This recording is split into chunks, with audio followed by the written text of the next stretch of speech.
I mean, obviously, at the end of the day, the goal this week was to come out and start a little faster.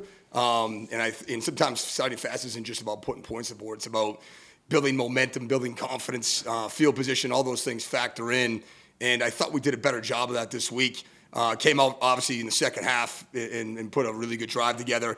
And for the most part, played really, really well. I mean, the importance of closing out, kind of similar story last week. 2-minute situation, defense in the field, they played tremendous the entire game and just didn't do enough. When you have a team, down a couple different times, we're able to. And then this week, offensively, we run 2-minute every week. The offense has done a great job with that whole mentality and that tempo and being really efficient with the opportunity to go down there for the winning field goal and just didn't utilize it. Had to burn 2 timeouts to eliminate the 10-second runoffs. And, we got to be a little bit more efficient and we got to do a better job of closing out against good teams. The reality is next week, we got another good CA team. Nothing's going to be given to us. We knew that at the beginning of the year. We got to go out and earn every week, and I fully expect these guys to respond and get better this week and go out and give ourselves an opportunity to beat Bryant next week.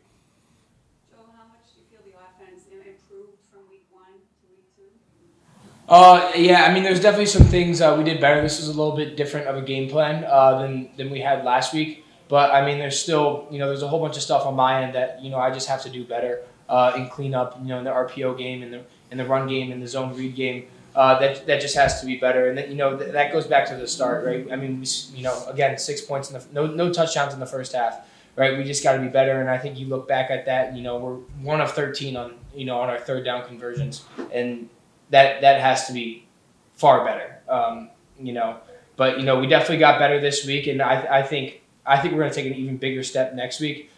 We just got to keep our head down and keep working. After you threw the long touchdown pass to take the lead, did you feel like you guys, gained some momentum? A lot of times to the left, but with the plays the defense was making. But then at the same time, what did they do to kind of prevent you from keeping that going? Yeah, it wasn't really, we stopped ourselves again, and that's kind of been a common theme, throughout, the first 2 weeks is, we're just not executing to the level at which we could. We have a lot of potential. We have yet to maximize it. I think we're going to, as the season goes on, I think we're going to, just keep getting better.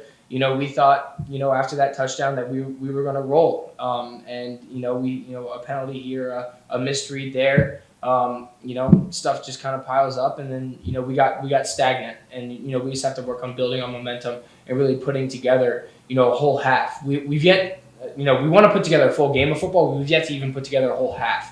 Right, last week at URI we played well in the fourth quarter. This week it was the third quarter, but we got to put together halves and full games of good offensive football.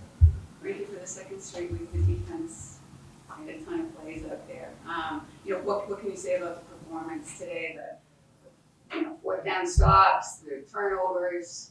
I mean, yeah, overall, I'm proud of the guys. We played hard, we played tough, we played fast, sideline to sideline, really executed our game plan, but obviously, no matter what, there's still a lot of plays that we're leaving out on the field. We're saying that we're making a lot of big plays, but we're also giving up a lot of big plays. So we're gonna shorten that margin, and that's what we're gonna work on going forward. Yeah, where did you see the changes from week 1? Well, I think Joe touched on it. I think offensively, just the execution was cleaner, at least early in the game. Doesn't mean there weren't missed opportunities. And I think the big thing down the stretch, you got to eliminate negative plays. And those things come from a variety of ways, whether it's unforced errors or, obviously some execution things. But the ability to stay on schedule is so important when you're in one of these types of games, which we knew we were going to be in, going against a University of New Hampshire team like that. So the ability to eliminate negative plays and do it consistently, that allows you to create some of the big ones will come. So that's got to be a priority. I thought we did well with that. We need to be better down the stretch with that. And defensively, I mean, again, a lot of really good stuff, particularly in the red zone, where they forced a couple turnovers, which was huge. That bend but don't break mentality, and these kids fight and play, every snap like it's the most important one. Those things are going to pay dividends down the stretch. But I think at the end of the day, certainly situational football always comes into play, especially if you got a really good team. Again, we're going to have another one of these probably similar type games next week. We got to find a way to execute cleaner down the stretch.